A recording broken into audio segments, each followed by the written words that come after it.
Okay, we are now joined by the winning crew chief and the winning owner from 2311, Billy Scott, the crew chief, and Denny Hamlin, the owner. Congratulations, gentlemen, on the big win here at COTA.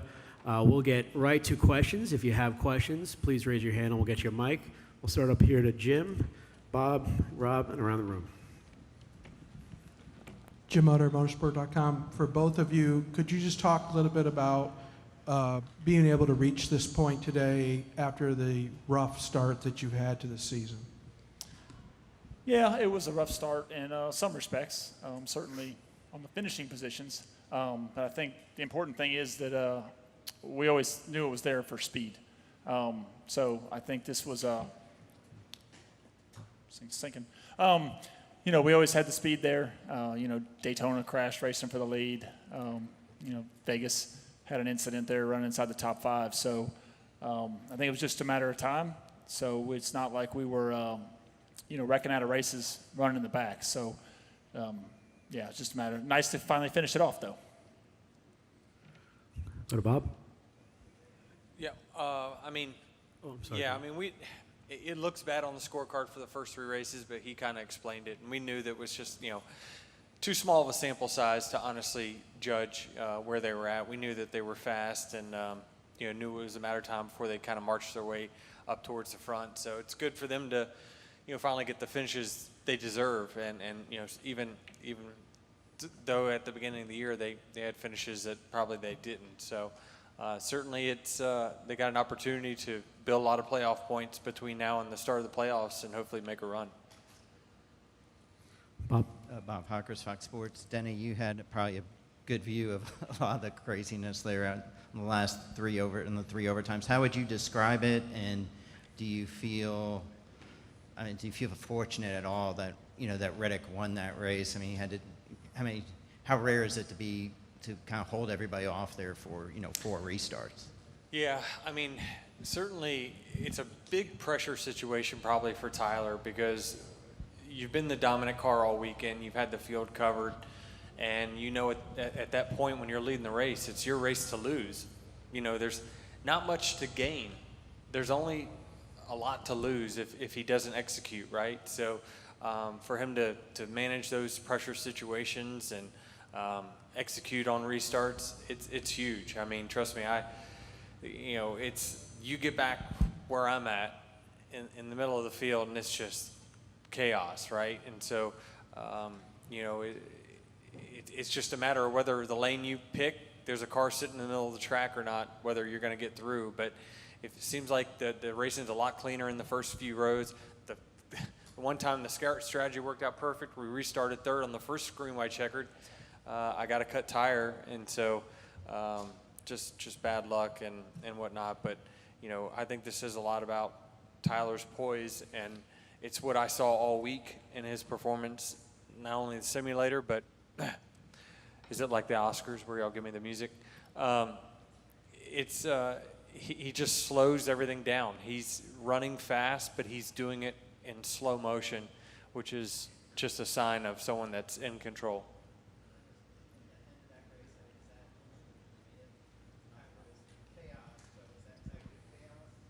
Yeah, I don't know if it's good chaos or not. I mean, right, we had 2 laps to go 2 hours ago, and it just felt like it just kept going on and on. You know, again, I don't know what we do about it. I'll talk about it tomorrow.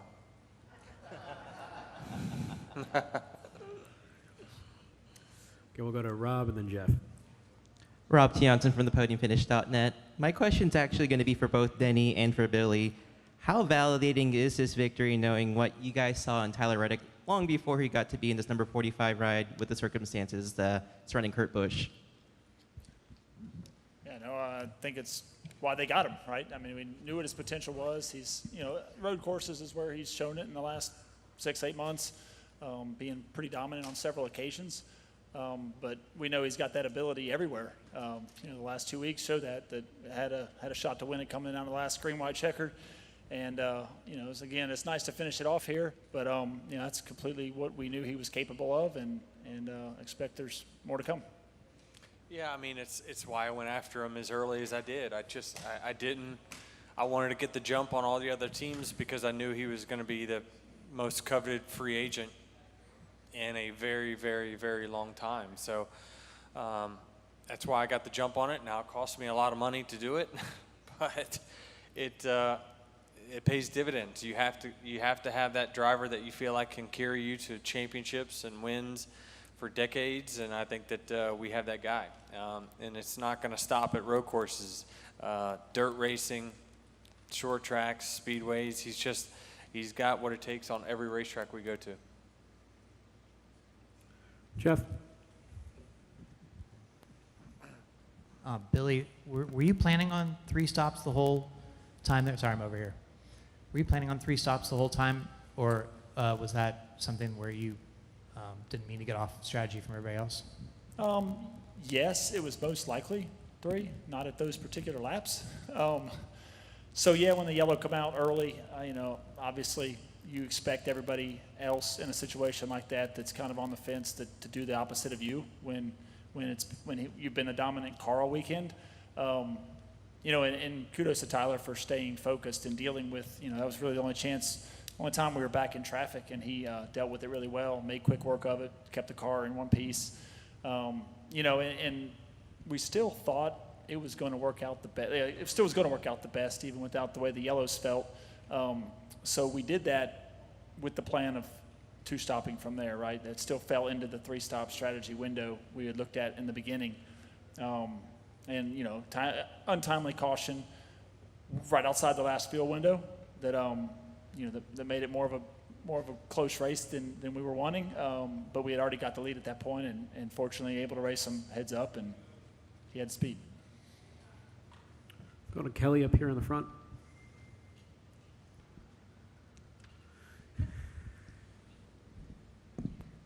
Kelly, CrandallRacer.com. Billy, walk me through your emotions after Tyler crossed the finish line, because the camera was on you for quite some time and you seemed really pumped up, almost relieved. You got quite the water bath, I think it was. So what was it like for you? Is it relief, or why was this one just, it feels like it's different for you? Oh, a little bit of everything. Yeah, a relief for sure, especially on this weekend when you got the dominant car, and he's fastest in practice by a lot and fastest in qualifying, and we didn't get the pole there. So that's one element of it, but the other one is just to kind of put that note that everybody is bringing up of the bad luck to start the year, the bad finishes, the bad points position. Everybody's heard all that. The teams had to endure that.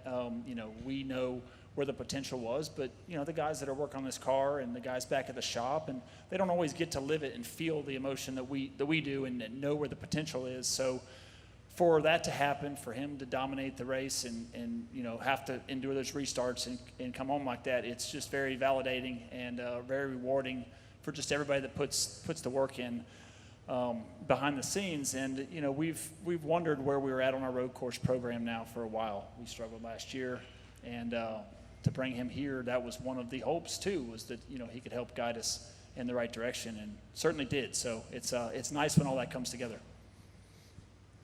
Steve?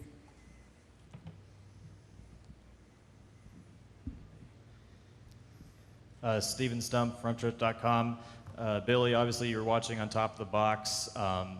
You had, with all the cautions and overtime after overtime, there were some cars that had pitted for tires and had made their way back up. For example, Ross, he had gone from spinning all the way to the top 5 at the end. Was there did a sense of fear of the cars with newer tires overtaking you as the cautions kept coming out? No, I think it was more just the fear of what level of aggression guys behind us were willing to use.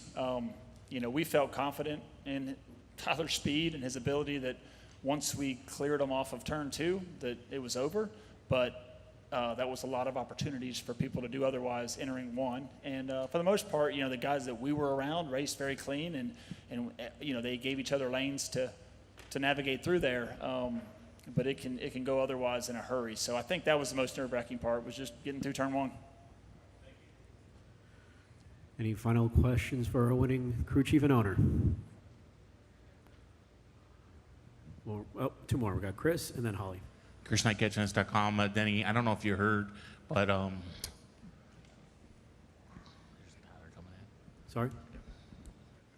I don't know if you heard, but Kurt got really emotional and choked up on the last lap of the broadcast and said that the team was in good hands and he was proud to be a part of the organization. So I was just wondering what this moment is like to have Kurt in a different role for 2311, as part of the team.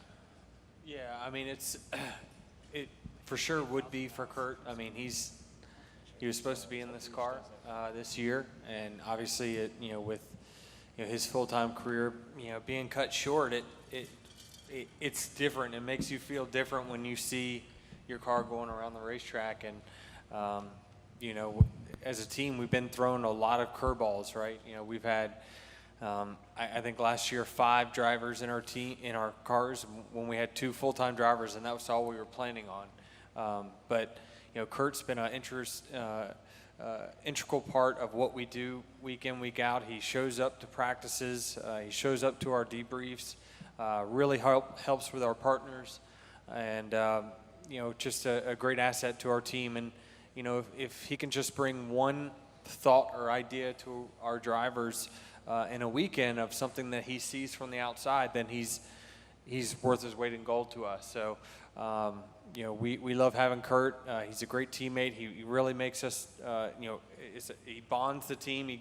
He brings RC cars to the race shop and has, the guys, involved in doing that. So, he's still a driver for 2311 and team member for life. Denny, Billy, congratulations on the big win, and good luck next weekend at Richmond. Appreciate you. Thank you. Okay, we'll continue our Q&A with the winning driver of today's race, and that is Tyler Reddick. If you have questions for Tyler, please raise your hand, and we'll start up front with Holly. Congratulations, Tyler. When we spoke on Friday, you seemed pretty optimistic, pretty confident about it. If you could just kind of talk about then being able to pull that off, and certainly restart after restart after restart. It's pretty tough to maintain like you did. It was, and I honestly wasn't doing the best job on those restarts. A few of the times, giving up 1-2 spots, and all but that very last one, I'm having to battle for position down into the S's, which is a very tricky area of the racetrack considering track limits and all those things. One bump, one thing goes wrong, you might be getting penalized. So definitely putting ourselves at risk there. So if I have one thing looking at the whole weekend, wish I could have done better, would have been qualifying and just cleaned up those restarts a little bit. So just there is things to learn for sure, but it all went really well, and the last one got off of turn 1 without any real threats. Go to Stephen in the center.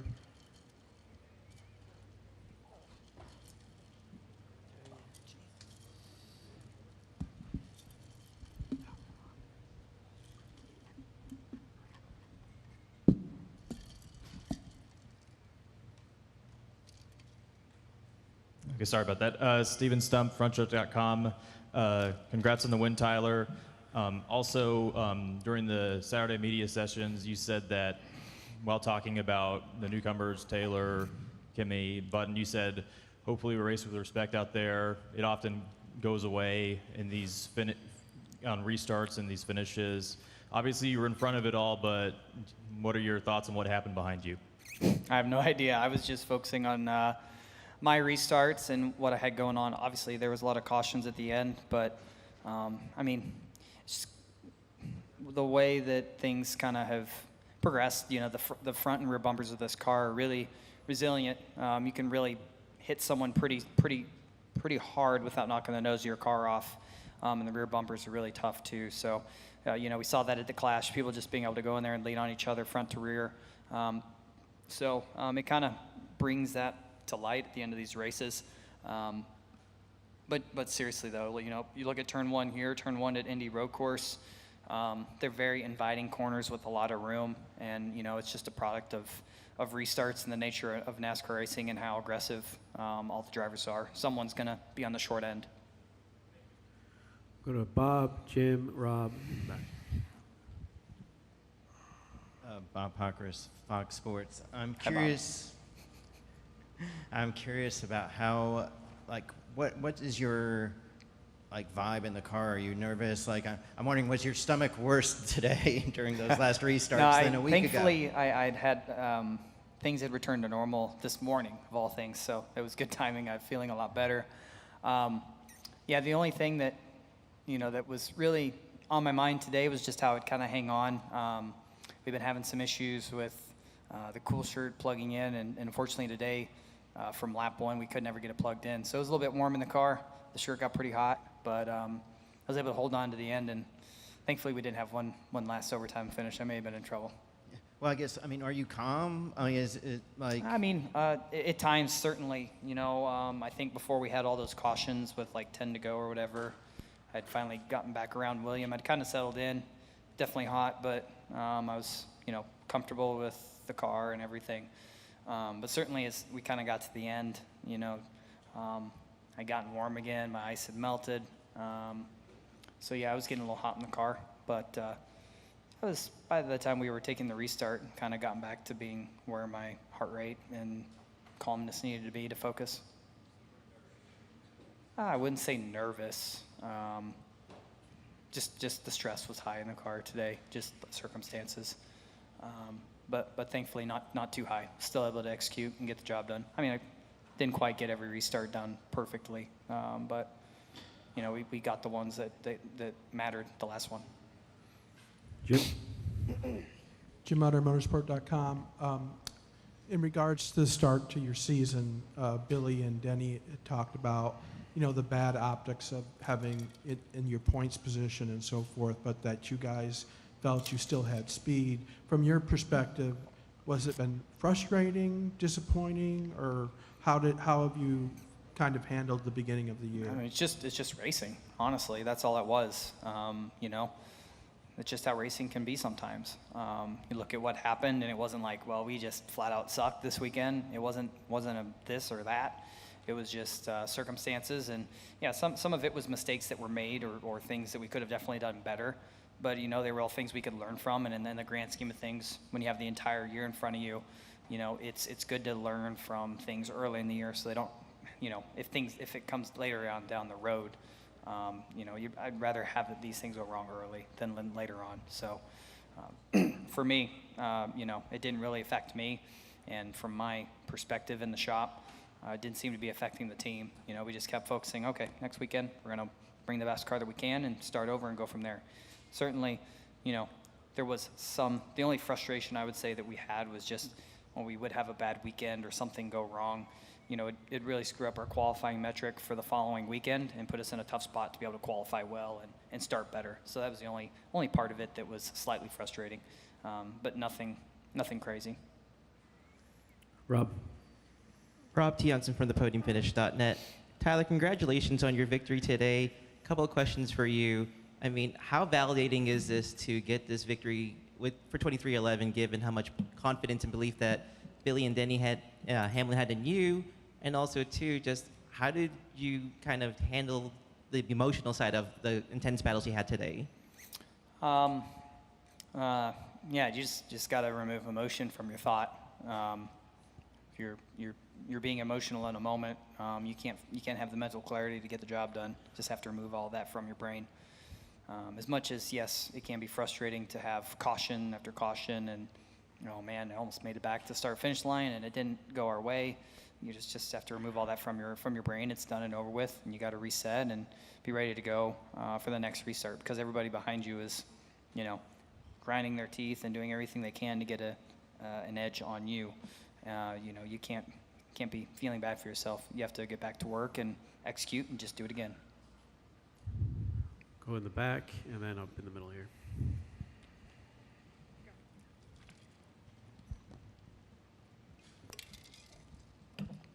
Hey Tyler, Trey Campbell here of Sports Talk 790 in Houston. There were obviously a lot of green-white checkered attempts there at the end. Would you be opposed to NASCAR stepping in and limiting the green-white checkers like they did back in '05 when they instituted the rule? No, we'd be robbing the fans of a finish, and that's what they deserve. They deserve a good finish to the end. They deserve to see us make it back to the white flag, and whatever happens after that, yeah, I think the rule the way it is the way it should be. The fans pay a lot of good money to come out here and watch a good finish, watch a great race. We deserve to put that on there. We deserve to put that product out there for the fans. Right. Howdy, Tyler. Wyatt Watson with FrontStretch.com. Congratulations on the win. You are obviously the fastest driver and the fastest car this whole weekend. I want to get your comments on bringing that speed to Toyota, which last year obviously struggled very mightily on the road courses, and just what you'll bring to all the road courses next for the rest of the season, actually. What was that last part? Sorry about the rest of the road courses? What talent you're going to bring to the rest of the road courses this year? What talent? What? I didn't know. Speed. Yeah, hopefully it applies. Obviously, every road course is kind of its own animal. But the braking zones that we have here, there's a lot of time to be made and lost in the braking zones here. And I feel like when you go to Indy road course, some of that similarities apply. Not as much elevation gain or loss. Chicago street course and the layout that it has, being really good in the braking zones and not making mistakes and going wide will be really critical. With the tight corners and the tight narrow confines racing on the street, you miss a braking zone, well, there's nowhere to go. You're going to go into a wall. So things that we were strong with today hopefully will apply in some ways to those other places. But in no way do we get like super comfortable or content with how we did. We're going to look at how could we be better, what things could we clean up. I definitely could have done some things better on the end of this race on restarts. But certainly to go from where we were at the test in January, the tire test here, how we stacked up against, the eight car, Kyle Busch and Austin Cindric in the 2, to make the gains that we did and make our cars better was certainly a really good sign. Obviously, I would love to see all the Toyotas get better, and certainly we're all going to work together and share notes and hopefully get the rest of them up there soon. So good step in the right direction. Like I said, it was a really big point of emphasis for myself coming into here to try and help Toyota get better on the road courses. And yeah, I'd say that was a success. Go Steven, Dustin, and then wrap up with Bob. Hi, Tyler. One more question. It seems like a while ago now, but in the middle of the race, towards the end, you and Byron had that battle. You guys were on separate strategies, pitting, making your way back to the lead, and so on. Now that you've seen it in action, what is your opinion on having the no stage cautions at the road courses? Well, it certainly allows the race to play out more naturally, which I feel like in the spirit of road course racing, in my opinion, that's what it should be more about. We had the natural cautions towards the end there with people having tire failures and issues to bring out cautions to have the exciting green, white checkered finishes. But, like we saw in the truck race, like we kind of saw in the Xfinity race, I think allowing the race to play out naturally just is to me, it's what road course racing is about. You look at other forms of motorsport that have road course races, not always is there exciting, finish at the end or the stage racing, obviously. So from my perspective, I enjoyed it more this today. It was about maximizing your pace on the racetrack and minimizing the mistakes. Because depending on what strategy you had, if you made a mistake, you're going to be costing yourself track position as the race just played out. Go ahead, Dustin. Dustin Albino, J-Ski. Tyler, I know this probably seems like a really long time ago, but what was going through your mind early in the race when you made that first pit stop and were mired deep in the field? Some concern, just the initial first couple of laps. Joey got by. Austin Dillon got by, but, just kind of recentered myself. And I remembered AJ literally, getting stuck behind Eric Almirola yesterday, stopped on the racetrack, and he fought back from it and won. So obviously this is the Cup Series, not the Xfinity Series, but, I looked at how that played out and was like, all right, we can overcome this. We can make it happen. And just for the most part, as the race was playing out before those cautions at the end, it was the right call, it's the right strategy, I think. Having a strong car really helps whatever strategy you go with work. But, just with the pace fall off and everything, I think the strategy we were on was going to work out better. But, yeah, it was enjoyable for sure. We'll wrap up here with Bob. Bob Hockers, Fox Sports. Was it weird and or extra motivating to have the 8 car that you're battling for the win? Kyle races with a lot of respect. I know he gets a bad rap from a number of fans out there, but pretty much from day one coming into the Cup Series, Kyle and I have raced with really, really well around each other for the last couple of years. I knew he was going to give everything he had, and I knew that team would. But certainly, you heard him talk about it, right? Like just the respect in the garage not being what it used to be. And he's one of the few drivers that certainly really still races with that honor and integrity and wants to, race fair, race hard, race clean. So, I knew he wasn't going to do anything too crazy. There was other cars lined up behind me throughout the day that I was very concerned about a dive bomb or a bump or something like that. But when you got one of the best in the business behind you and Kyle, you're going to get raced really hard and you have to execute perfectly, but it's going to be really, really clean. All right, Tyler, congratulations, and appreciate the time. Good luck in Richmond. What's that? I said good luck in Richmond. Oh, thanks. I got Monster in my ear. I can't hear much.